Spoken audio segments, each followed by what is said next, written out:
parler en anglais parce que c'est la règle. J'espère qu'on comprendra, que les francophones me comprendront, mais que les anglophones me comprendront aussi. Je ne suis pas tout à fait sûr. Mais je vais donc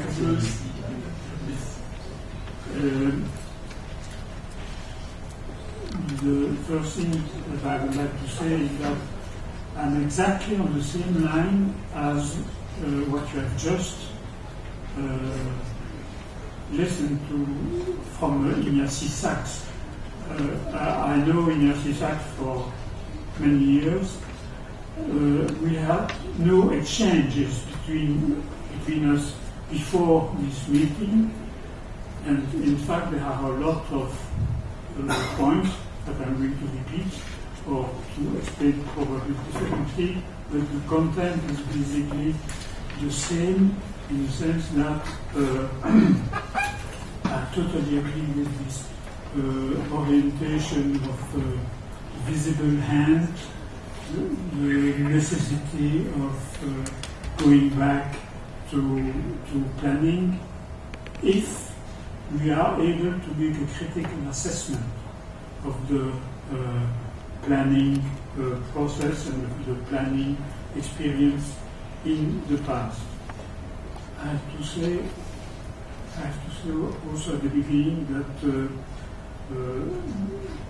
there is an ambiguity in the title of my intervention in the program, because I am saying immediately that I am not able to make a synthesis of a debate at the beginning of the debate.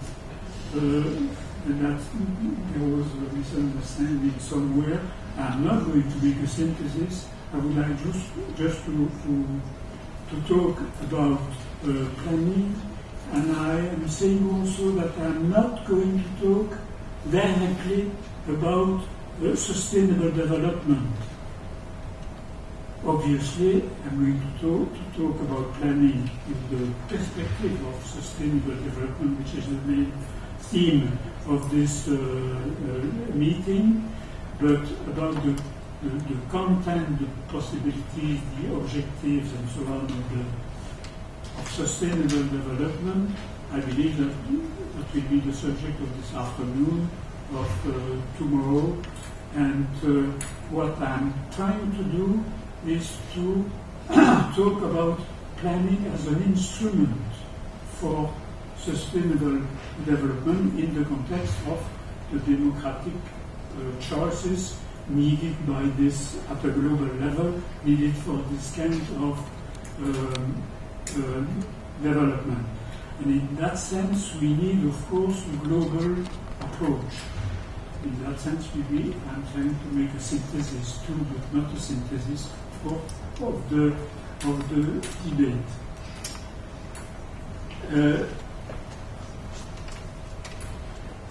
There is an additional reason why I think that we have to select this global approach in this discussion, and I will speak briefly about that in the conclusion. Is the question of the need for accumulation of our knowledge and our thinking about that kind of subject. I believe that one of the conditions of the success of a meeting like this is to make the link with other meetings, and primarily with the meeting of last year in the same room here, where we were already discussing planning with the future, because we are not going to solve any of the practical problems that we are raising here. So we need to build maybe a work program for the future in a global, with that kind of global approach, and not the piecemeal, separate discussion of the various subjects. I will come back to that in the conclusion of this speech. What I would like to do in that perspective is, in fact, to make two things. One would be a contribution, my contribution, and it's a modest contribution, inevitably, to this critical assessment of planning not by making a history of planning, but by thinking about some elements which are needed for the planning process in the future. And if you allow me, for the person who were there last year, maybe I will repeat some of the themes that I was mentioning last year here, but when we were asked to make a written contribution about the intervention of last year, I realized that I have more to say than what was possible during the meeting itself, and I will use that for this presentation. And in addition, I would like to talk a little more about the role of citizens, the participation of citizens in the planning process, which I believe is a very important theme today, and I agree completely with what Ignacy told us a few minutes ago, that the condition for efficiency of planning is democracy. That has something to do with the functioning of the market. The market is not a democratic device by nature. It's a completely different rule, but it's not a question of democracy. So I would like to make this presentation with two parts, if you like. One, I will discuss again some elements of the nature of development planning. What is planning? What do we think to do when we talk about planning? I will mention basically three things about that, plus some difficulties that were present in the preceding presentation, I believe, but I would like to rediscuss another time. And then I would like to discuss the role of citizens and some of the conditions needed for a better participation.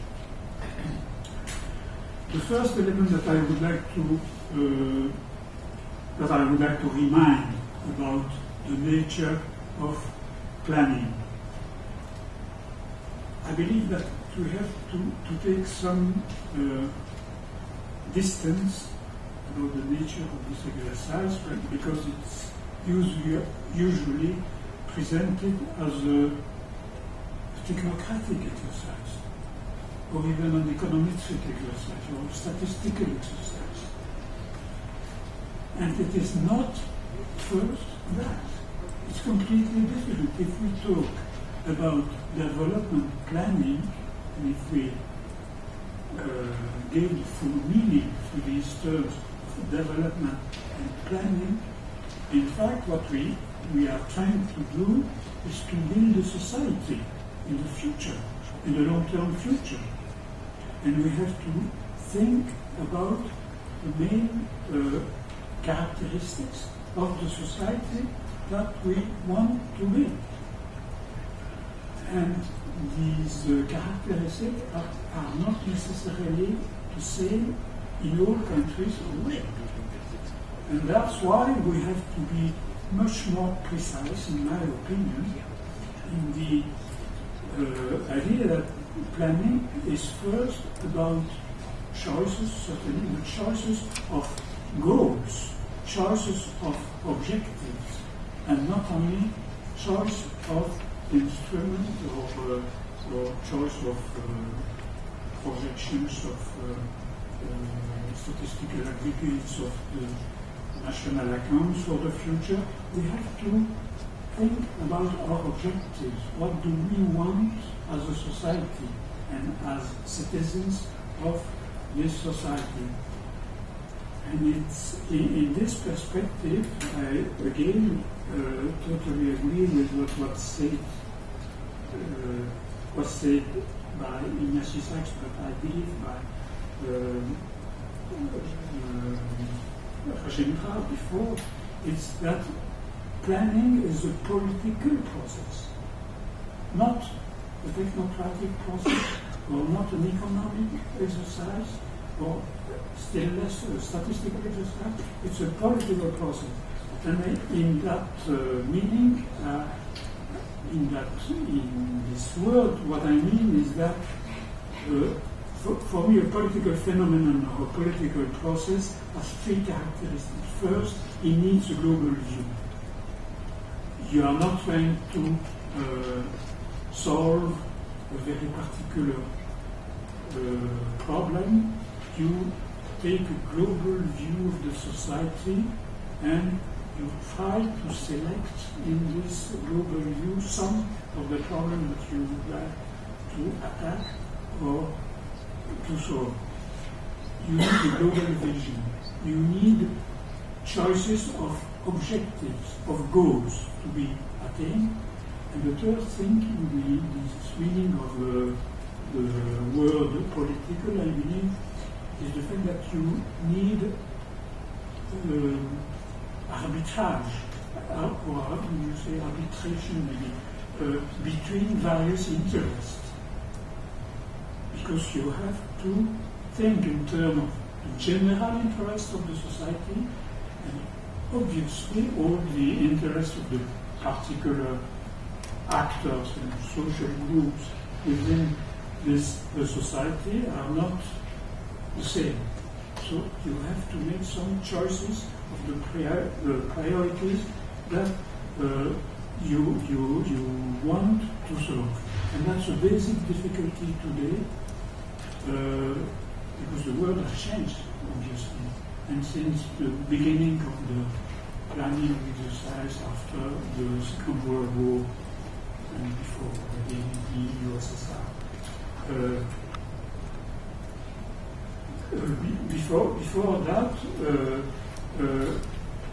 in fact, the world has so much changed, and there are so many connections that did not exist in the 50s or in the 60s between the various countries in the world and between the various levels of decision at the world level, the national level, and the local level, that we have to rethink that completely to try to arrive at a more realistic solution. And in that sense, again, that I insist very much at the beginning on this question of the political character of this process, because we have to think in terms of social goals. In that line, and this is my second point, I believe that we have to make a distinction between political choices and economic choices. I have been in the World Bank for some time, and in the World Bank, this distinction is not accepted at all. And I believe, I could not understand that at the beginning, but eventually I believe that the main reason is that the role of an institution like the World Bank is to impose a development pattern which is the same, which is homogeneous for all the countries in the world. And if you accept that, of course you don't have to discuss about objectives, because the objectives are supposed to be exactly the same for all people and all countries in the world. I mean, these objectives are simply more money, more market goods, and richness, and that's all. And that's why I was insisting on this selection of objectives, the characteristics of the society that you want to promote. If you think in those terms, you can imagine that richness, enrichment is not the only goal that you may pursue. For example, a more equitable society, more social justice, more conviviality, more openness to the other countries, and that kind of thing, which are not immediately correlated with the level of income of of niche. So if you accept this distinction between political choice and economic and technical choice, what is the importance of this distinction? I agree completely if you tell me it's very difficult to make, because in the reality and in the process of planning, all those choices are interrelated, and it's very difficult to separate them. I believe it's important to maintain this distinction between, it's a question of rationality. You know, when you make economic choices or technical choices, the rule of rationality imposes, of course, that those choices be in connection, in harmony with the goals, the objectives that you have chosen. When you select goals, when you say that social justice is more important than indefinite growth, or the opposite, there is no rationality. That is a value judgment, but there is no instrumental rationality. And that means that you can discuss completely these choices, and it's exactly, and it's why I wanted to give this example. In an institution like the World Bank, this discussion is not possible at all, because the bank does not discuss in any occasion value judgment. It imposes a conception of the world, and then you have just technocratic choices to make. My third point about the nature of the planning process or the planning exercise is to go back to this idea of the global approach, just to raise a problem. Should we be global, comprehensive, or do we have to make selection? If I may again quote part of my small personal experience, I've been working for the Commissariat du Plan à Paris, French Planning Commission, for about 10 years, and I was fairly surprised to see how ambitious was the idea of the planning process. At the time when I was there, we just in the 80s, basically, just after Mitterrand came as president. And there were so many priorities at that time that it was very difficult to see exactly what were the priorities. If everything is a priority, there is no priority, of course. And I believe that the answer to that kind of objection is that you have to be global, general, in terms of analysis. You need a global analysis of the situation in the present, and the situation that you want to promote in the future, but you cannot change everything at the same time, of course. And that means that given this analytical, comprehensive analysis this comprehensive analysis that you make, you have to make selection for action. And the question of priority is a question of choices of some fields, some themes, some problems, some issues that you are going to try to solve. That means that the planning process has to be at the same time global in its in its analysis and very selective in its choices of action. Personally, I believe that this rule is very important because otherwise you see what you have seen in many experiences, and I got the same reflection from Indian planners about the Indian planning experience, which is extremely rich and extremely important. The idea that the Indian planning is trying to change everything at the same time. And the result of that is that you cannot be very efficient in the organization of the planning because there are no real priority which are defined by the planning process. Again, if we want to think about the future of planning, what development planning should be in the future, I believe that we have to be extremely selective and not to try to plan everything. But that does not mean that you don't need a global approach, a global analysis of the reality, the possibility of the alternative choices which are possible for the future, and then to be much more selective when you organize your strategy for the future.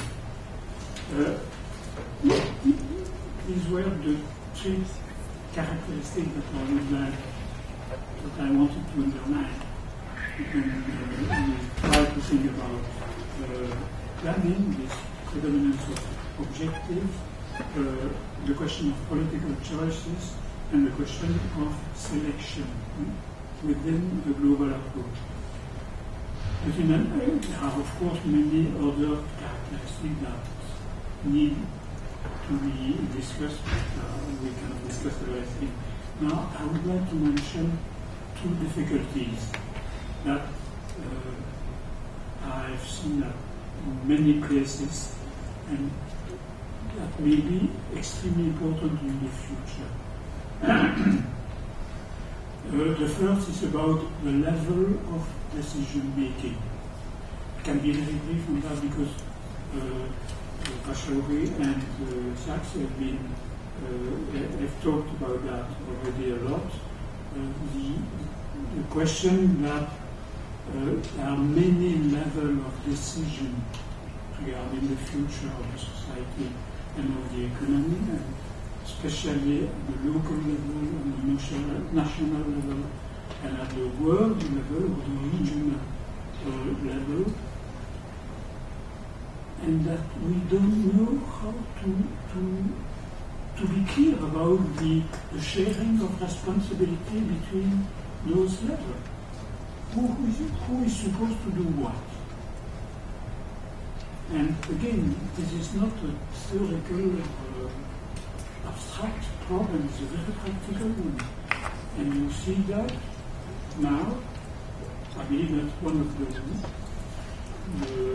the strongest examples of this confusion or this difficulty at least is at the level of the European Union.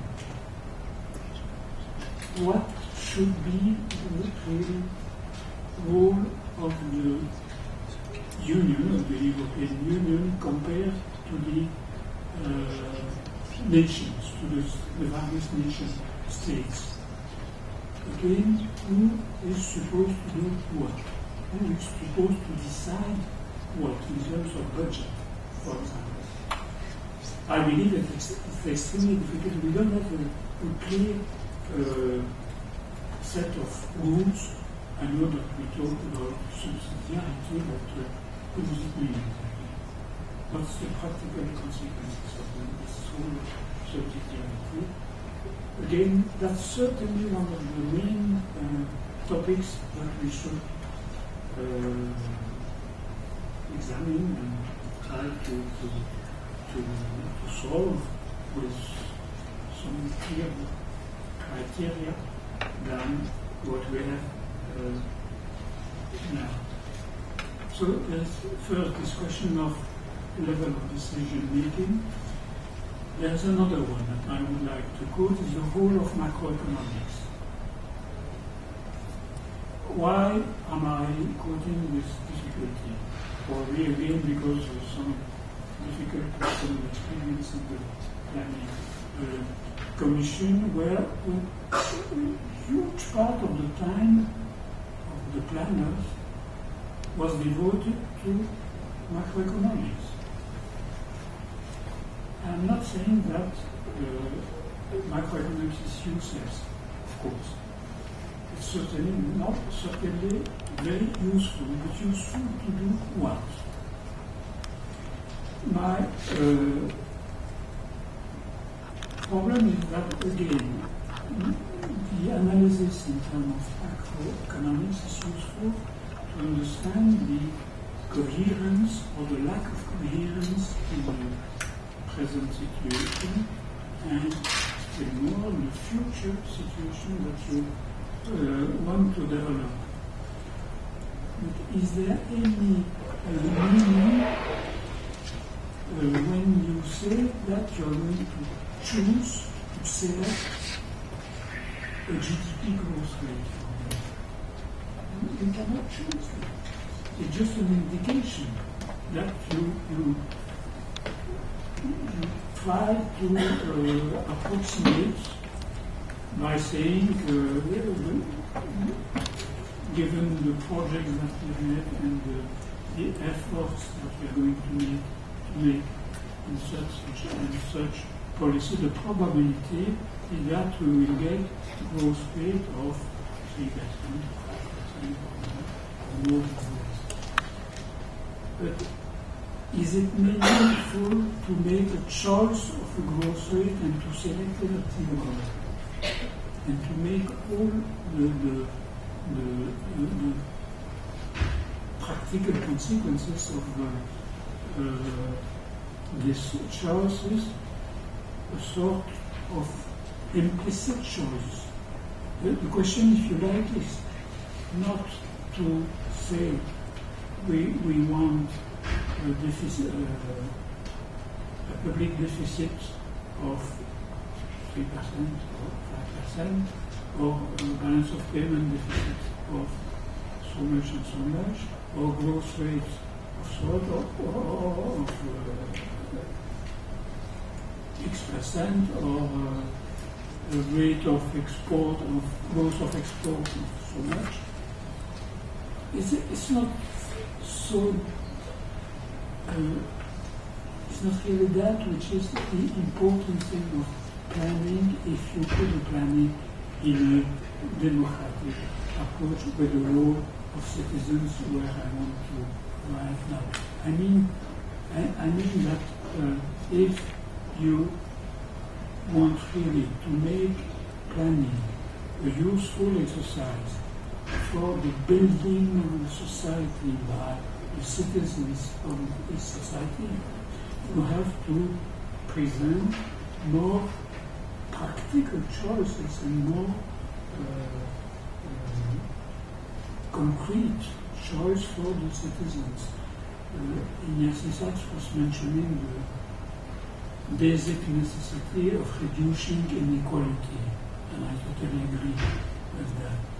If you propose this kind of objective, it's not very difficult to make a selection of objectives by saying this, the income of such and such groups may be or should be increased, the income of some other groups should be leveled or at least or even reduced for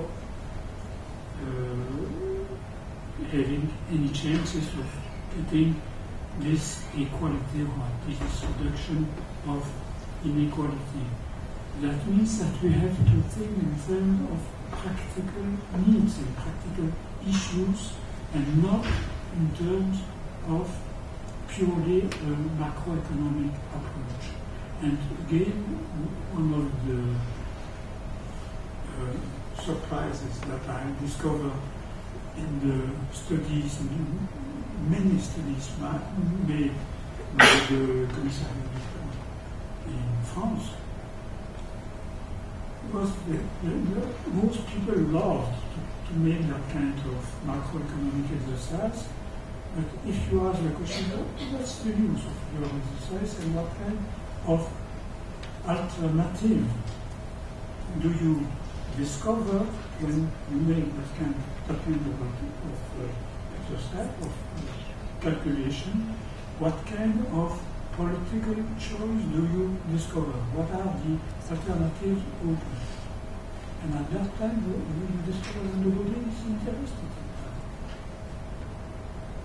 That means that if you pursue that kind of exercise, you have a purely technocratic approach of planning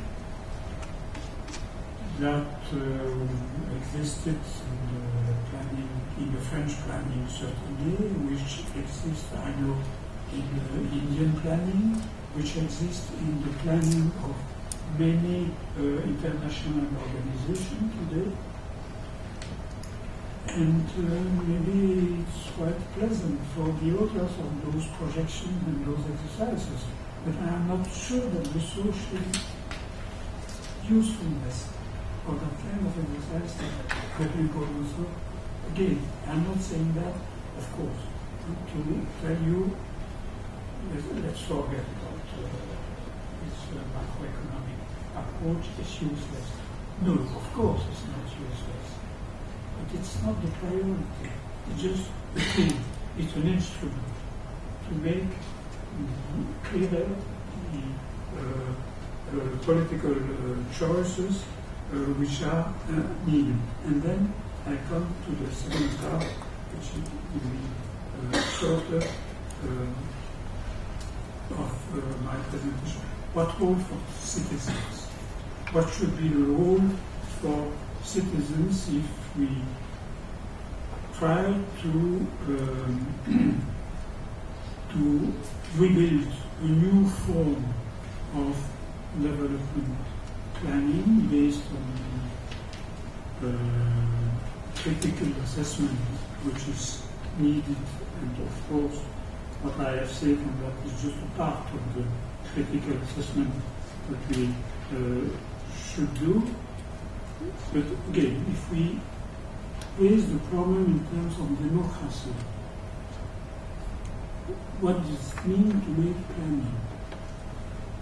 And again, who is supposed to decide what? You can say very simply at the beginning, the democracy, citizens should be able to make all the choices. Okay, but it's not possible. And you discover that quickly when you look at the very high level of technique, of sophistication, I would say, of the planning and exercise in all countries. And you cannot eliminate that, because the functioning of modern economies are something complicated, something difficult. You are not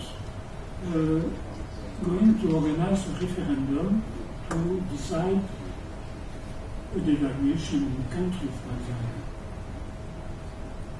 And still you know that the devaluation will have very practical consequences for all citizens. But you are not going to ask citizens to vote what should be the rate of devaluation, 10% or 20%. It's meaningless. It should be stupid. Why?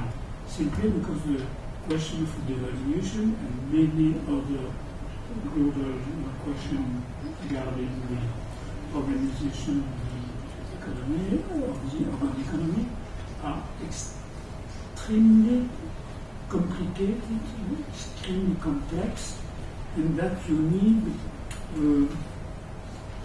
you need expert. I will come in a minute to this role of expert because I believe it's a very important question in the future of planning. But before that, I would like to underline one thing. We talk about citizens. I believe that this idea of citizenship is fascinating in a sense, because at the same time, when we talk about one citizen, we suppose that the citizen is one person, one individual, with his own choices, his own preferences, his own objectives, and at the same time he is citizen, something that is member of a collectivity. And that means that again we have to think the role of citizens at the same time in individual terms. I mean, it's not necessarily physical individual, maybe firm was a particular interest and try to get to improve this interest in the planning process. But you have at the same time this individual or particular interest approach, and at the same time you have this collective approach. What will be the impact of my decision in favor of my own individual interest in terms of the collectivity? And we don't know. We are not able to be very sophisticated and to be adapted to that kind of combination between the individual dimension of economic or technical decision or political decision and the collective approach needed for that kind of strategy. Or if you like to be very much more simple in the vocabulary, we don't know today what the public or the general interest may be. Of course, there are a lot of speeches of declarations, solemn declaration everywhere about the rest of the nation, of the world, of the region, of race, of ethnicity, but do we know how today, in the present world, how to think about general interest with all the interrelation between individual and particular interest and the practical consequences of this approach of the collectivity? I think that we have a very good example at the beginning of this meeting this morning, when Pachori told us what were the probable consequences of climate change. It's exactly that. It's if you accept, and I believe it's very difficult not to accept it today, that this climatic change is for a large part a result the human behavior. If you accept that, you just accept the fact that our individual behavior has practical implication in the situation of the whole collective on the planet. But how do we think that kind of question? How do we make the relation and the question of how do we deal with the responsibility of individual in those terms? I believe that we are very poor in our intellectual thinking about that kind of question. And that means that, again, if we want to develop that kind of thinking among citizens, among social groups, among nations, and so on, we have to develop certainly education, formation, knowledge. Actually, again, was mentioning that this morning, and he said that information needs tribulation. Why? Because again, there's a question of general interest which is involved in that kind of work. And we need a dialogue with people who are technically competent by dealing with that kind of problem. Another question of dialogue with experts. I was discussing that last year, and I'm going to not to repeat that now. The idea is simply that experts cannot make a political decision. That's not their job. Political decisions have to be made by the citizens. And the citizens are very often not able to make the political decision because they don't know, they are not informed about the practical implication of decisions. The only solution is putting those people together and to organize very systematically a dialogue and a discussion between experts and decision maker on the political level, including the citizens. I believe that this is certainly one of the major components of the planning process in the future. Because again, the whole story of the planning is full of confusion between the role of experts and the role of citizens, of political decision makers.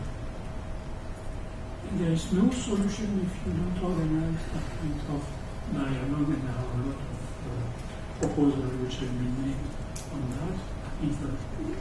There is a possibility of solution, but we have to invent, to think about that. The last thing that I would like to say very quickly, but again, it's a huge subject that should be developed more, would be that I believe that we should think more about the kind of themes, of questions that where citizens may have a role. If we talk about dialogue with experts, or if we take about more broadly of public debate about the goals and the objectives of planning, in what kind of issues or what kind of fields should we concentrate this discussion of the citizens. The main themes are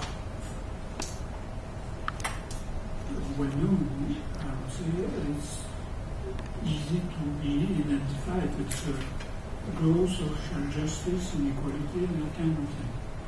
If you stop there, you are not very far, because you don't have the practical implication of that kind of theme. The practical implication has to do with consumption pattern, the question of productivism. Do you think that more and more production endlessly is really the key of development, or do you think in other terms? And then what kind of terms? It's not a question of accumulation of market goods. And of course, if you go down to more practical and more concrete problems, you would find a lot of problems. I'm just mentioning some of them that I cannot make an exhaustive list, which will be very long. Of course, the question of energy is obvious. the question about the future of energy in an economy is a central question today for the reason that we know. The question of relation between capital and labor seems to be again an abstract or a theoretical problem. It's not. It's very clear, and you know that when you see what's happening in major corporations in our country today. What are the basic rules for that? What's the role of the corporation and the firm in that? Education and health, of course, it's the basic question. The question of immigration is, again, I'm just mentioning one thing about that because I believe it's important. You know, we all know the practical problem of immigration in the country like France today. Do we have a clear idea about the stakes, the real stakes of this question of immigration? I'm very surprised to see how this discussion, the debate about immigration is always organized and focusing on very limited aspects of discussion taken separately, never with a global approach. And that's exactly what we need again, and that's why planning is, I believe, a serious thing, in the necessity to have a global approach of this question. There will be a lot of other subjects that will be mentioned. I'm just mentioning too the question of protectionism. Is it a sin to be a protectionist? I don't believe so, but it depends on what kind of interest you want to protect. Protection is a technique. It's not a goal in itself. Free exchange has many advantages and many costs. Protectionism too. That's why we have to discuss that kind of thing. And of course, one question which was mentioned was the question of immaterial growth that Ines was mentioning. Let's stop our preoccupation with only material goods, material accumulation, material goods accumulation, and think about accumulation of, I'm not sure what spiritual goods is in good terms, but in terms of culture, in terms of leisure, in terms of conviviality between people, and that kind of thing, which are not completely dependent on the quantity of material production. I'm going to conclude, and again I don't know how to conclude. There's no stop to that kind of discussion, and that's why I was proposing at the beginning to try to think in our, just now, but that kind of meeting in terms of program of future thinking for the future. What kind of themes, what kind of subject do we have to discuss as citizens in the globalized world of today? And of course, I think we have to make a long list of that and to make some priorities. So I'm just going to say three things in that perspective. We need an accumulation of ideas and of new ideas. Let's accumulate what we are doing and what we are thinking. I'm sorry to say that in many seminars or many conferences I've been, you always start the discussion as if you were at the first day of the world. There wasn't any discussion before. You just start at the very beginning of the question. And of course, you cannot go very far if you do that. In that again, let's accumulate our discussion and let's try to use this accumulation. The second point that I would like to mention is an historical perspective.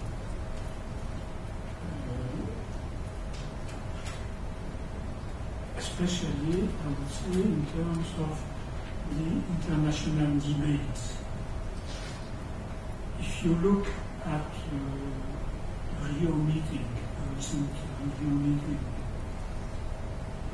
you have an opinion of what was discussed and what was not discussed.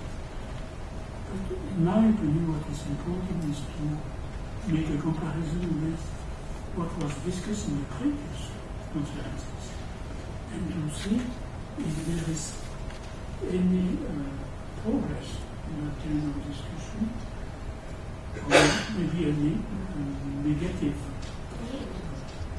progress, at least, in the sense that we are less far today than we were 10 years or 20 years ago.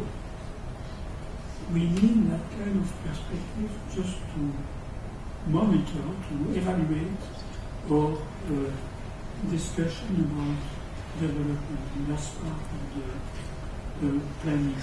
And my last point would be that we need certainly a new organization for planning. As Isaac was mentioning, the difficulty of giving a practical meaning at the word and the idea of planning in a country like Brazil. And it's certainly true. It's a very complex situation. What do we want? What kind of goals? What kind of objectives are we trying to obtain, to get? If we don't ask these basic questions, we will continue to discuss planning endlessly, but without any practical result. And I do not think that it's the goal of the organizers. It's probably guys. Thank you for your attention.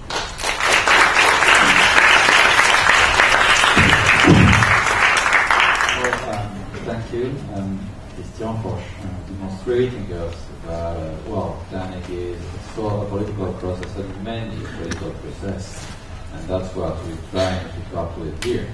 We talked just before, usually in such conferences we speak like we're at the beginning of the world. Well, in fact, we are reaching the end of the world. I don't speak about the silly people that think that the world will come apart in December this year, but our world is going to change tremendously within the 20 or 30 years to come, and probably it will be so different that it's not the same world. Okay, so you pointed some issues, you addressed some issues, some controversial, and I think there will be a very good debate on that. I've seen people that were writing, frantically, so I think we will have a lot of questions and a very high debate, so it's up to you. Some questions, maybe? Yeah. Over the mic with the Chris. Yeah. First, I'd like to thank you very much, and I'd like to compliment you very much on your command of the English language. Brilliant.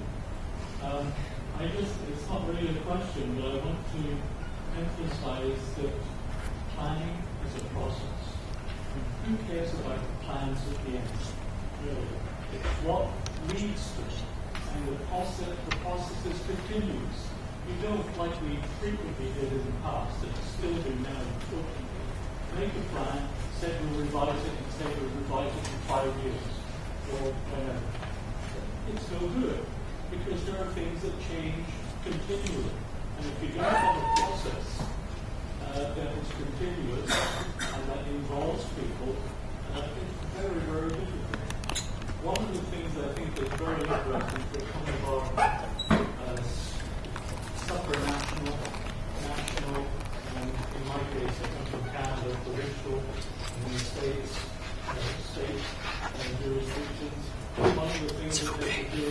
great deal of deal for themselves with actually looking at how some of their communities actually manage their own planning processes involving citizens on a continuous basis, putting their vision into a global context and making choices and taking decisions.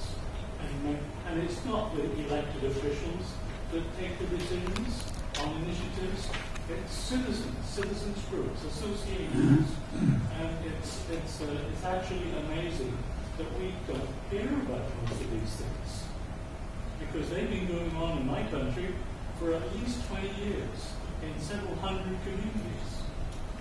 And it's amazing that we don't talk about it, because I guess it's not a problem. And since our media is problem-oriented, then, there's no point talking about it because it doesn't excite people. So anyway, I believe fully in this process, and that the citizens have a role, and in one way or another, they have a role all the way up. But the way in which they would have that role is different levels of our society. But in many cases, what's really happening is that the innovations are taking place at the lower level, and frequently the people at the top haven't a clue as to what's happening. I mean, it really is Kafkaesque, really. If I wasn't involved in it, I'd be laughing. Because it's so sad that we have so many experts that don't seem to know what's really happening on the ground level, local communities, regional communities. Anyway, I just had to say something. There's no answer because it's not a question. I just wanted to add one thing, because I wanted to say that before, and in fact I forgot. The idea of the difference between the plan and the planning process. The first time I heard that was from French planner working in Latin America, François Leguet, Ignatius knows very well. And he told me, you have to understand that when you had finished to make a plan, you can just throw it away. Because the plan is not the product which is useful, the thinking about the planning process which is. So I agree completely with what you said. Another question? Ladislav? I'd like to comment that this discussion we had in Shanghai in 1992. We were discussing the future of Shanghai, and there was this discussion, a product or a process, and they came to the conclusion that it is a product and a process, which is interesting because you put as an objective. You have a product, you have to drop a plan, and you build the process. And the process is not just producing the plan, it's the evaluation and the follow-up and the whole thing. Actually, I think what we're talking about is the change in the decision process in society. Anyhow, in Brazil, we've been working with what I would call an articulation of mechanisms. I like very much what they think is going on because Ashawi gave us the big issues. Ignacy centered on the democratic character of planning, and Camilo is coming to the workings. I mean, you cannot plan everything. I remember I worked in several countries in planning ministries, and I remember in Nicaragua we had the Vice Minister of Planning was signing the authorization to buy the Toyota vehicle for a ministry. They say, why are you signing this authorization? She says, yes, because you have to go through because you have foreign currency and you do this and that institution. I'm one of the. I say, look, you don't make planning because you are signing the authorization for one vehicle. When do you make planning? Yes? And the guys who need the vehicle to work, they don't have the vehicle because it will take 6 months. They forgot about the thing when it comes. So I think the idea that we have to work with different subsystems in a complex society. For example, the extremely rich local decision participatory process you were mentioning, which we have also in Brazil, where a great part of the intricalities of small local decisions, you take them off the overall agenda and you keep on the key issues, for example, non-time, structural transport systems, and so forth. So I think this idea of the complex society and the different levels of and mechanism of decision, let the market decide. I remember in Nicaragua, they had nationalized the goods of Somoza. And Somoza was the owner of hairdressing institutions. So I think we are all socialists because we have state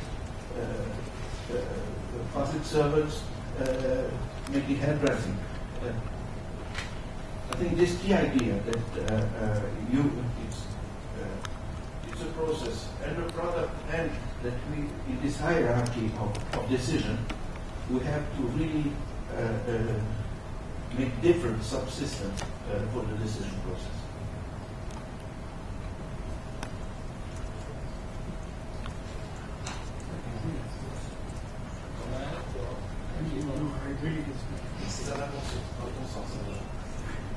Maybe another question? Oh, John? Hi, John. Thanks a lot for a very interesting presentation.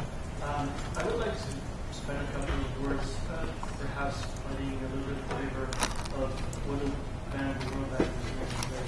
Because you know certainly the institution much better than I do, but over the past few years I had the opportunity of working with the bank and observing in particular the way it works these days. And I think that the times when the bank would come in with a standardized single model for each and every country like in the 90s are past and gone.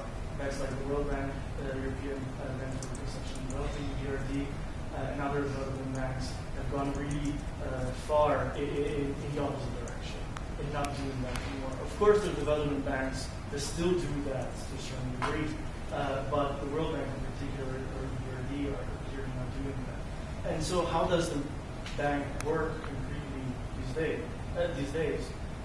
First of all, it doesn't impose on the countries anything. Like the bank usually goes to the countries, actually it's the other way around, because the countries that go to the bank and ask for money, because it's a bank like for us, we need a loan to buy an apartment or a car, and it's the same thing for countries.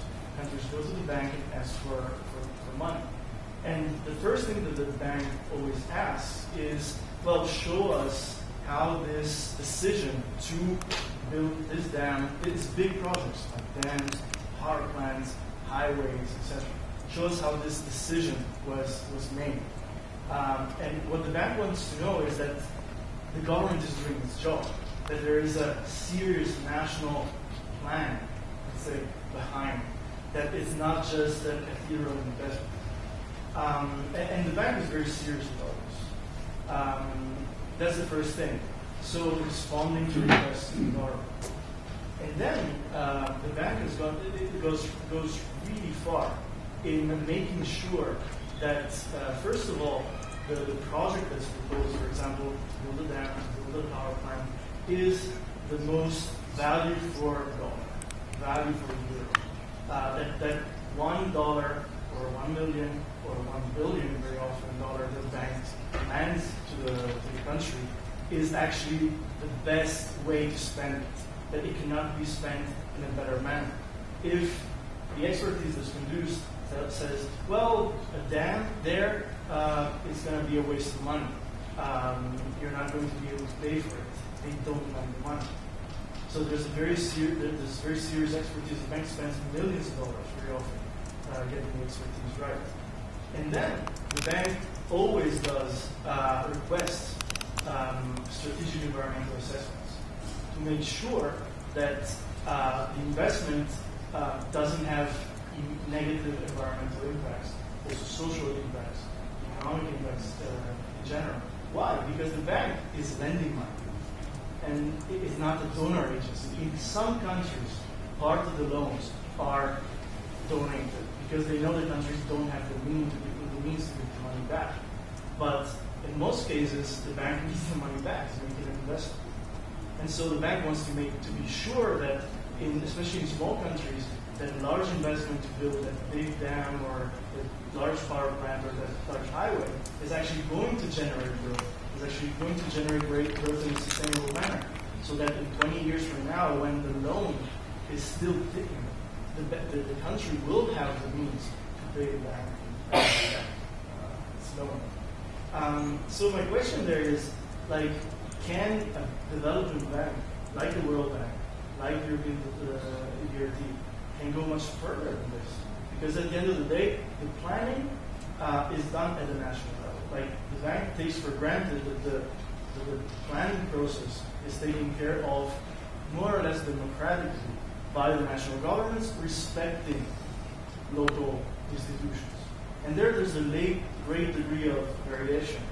There's some countries that are much more pluralist, where participation is a great way to actually decide the things that need to be done. There's some countries where participation actually has proven to be counterproductive, where participation actually blocks any sort of development. Okay? That's the case in the United States. If you open too much the process, interest groups are going to come in, environmentalists, but also industry, and block any sort of process. Even there's this case in California, even building bicycle paths in San Francisco. Environmental groups saying, well, but the paint is not environmentally friendly. So, like the degree of openness is something which is quite changes from this context. But the bank takes for granted that that's something that you have to respect the local customs, the local procedures, the local processes. Can something more be done with that? Because do you have any proposals to go beyond this national plan, like respecting national planning? Second, expert evaluation about the value per dollar, and third, strategic analysis. Okay, now that's a question. It's up to you. So, of course, in a few words, what I have said about the World Bank in my presentation is what I have seen when I was there, which was a long time, a very long time ago. So it's not true that that I know the bank better than you. I don't know, but I have a limited knowledge of the institution. Now, frankly, I must say that I'm a little skeptical about what you say about the possibility of the World Bank, but it's again, it's so large a discussion that it's difficult to solve, to discuss that. Here, the only thing that I would like to say that maybe there would be a possibility of an institution like that to make a more clearer distinction between the role of the institution as a bank, as a credit giving institution, where the limitations that you were mentioning are, of course, needed. I agree with that completely. A bank cannot do anything and to lend to anybody for anything, of course. So, if there are strict rules for lending from an institution like that, I completely accept that. If in that kind, I believe in the virtue of competition. But there is no competition with the world, and there is a sort of monopoly, in the sense that it's it is an institution which has become so important in the world economy, with a capacity for information, for research, and for data base, which are so large that it becomes very difficult to discuss the proposal made by the bank. And in that orientation, my problem today, because again, I'm not in the World Bank today, and I don't know exactly what's happening within the institution, but my problem is that it's not only a credit institution, it's an ideological institution in the sense that it proposed an ideology of development. And when I'm saying that it proposed an ideology, I should say it imposes an ideology. And it's very difficult in the present world to discuss the proposal or the rules of the bank. And again, if I'm not making a mistake, you work for the United Nations, I believe.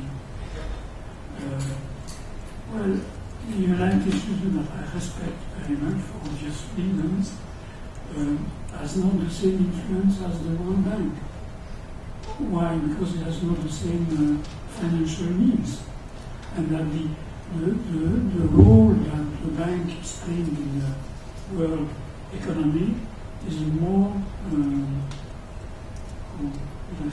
more coercive than the role that the United Nations can play. But again, it's not a reproach, an accusation against the United Nations. I would wish personally that the United Nations would be much more influential in development strategies than the World Bank. But in fact, the way it works now is that actually the United Nations and the institutions like the World Bank work together. I'll give you an example. The World Bank wants to, well, there's a dollar that asks the World Bank to a huge loan to build actually the largest dam in the world. This is a very true example.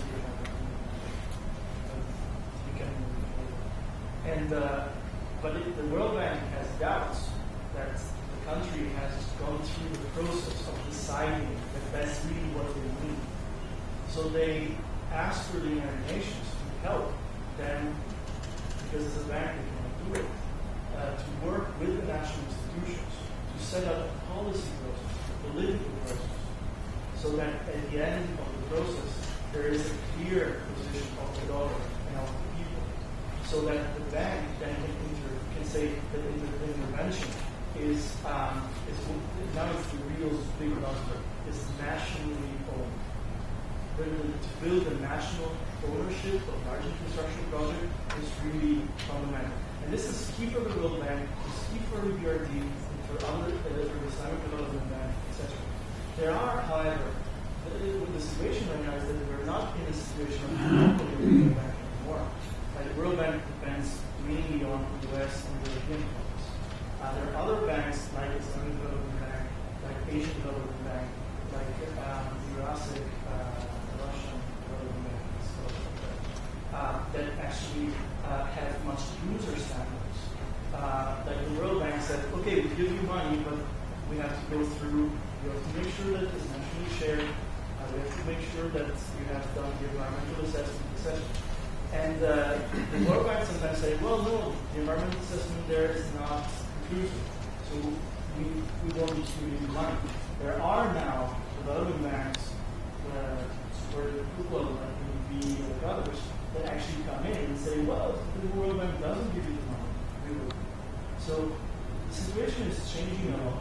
And my feeling is also ADB and other banks are going towards a World Bank model of more national ownership. And but I think that the situation that you described maybe it was true like 10 years ago, 15 years ago, but right now, luckily, we are much more towards national ownership.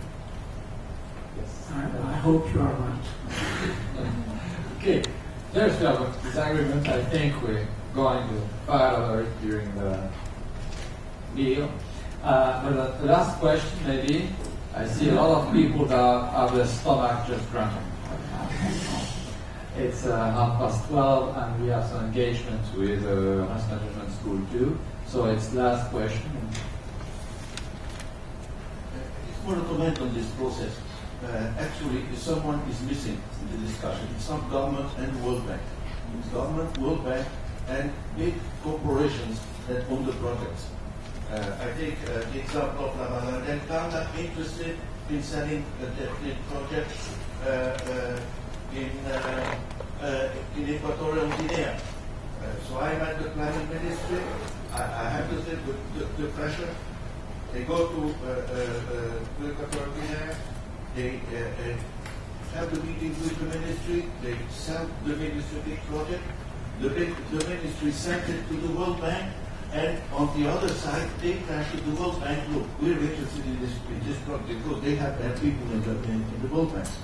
I had this with big Dutch corporations selling an absolutely useless white elephant for Guinea-Bissau through, and then they have the capacity to go to the international money to finance what they are interested. So actually, what you have is a kind of a triangle of interests.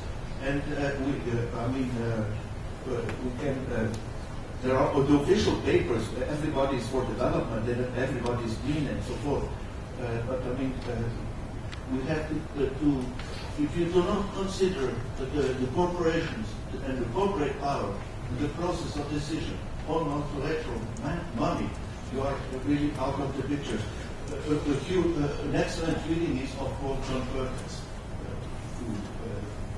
Analyzes a series of articles of this kind. Well, I've lived through this experience in Africa at least for 7 years. Thank you. Okay.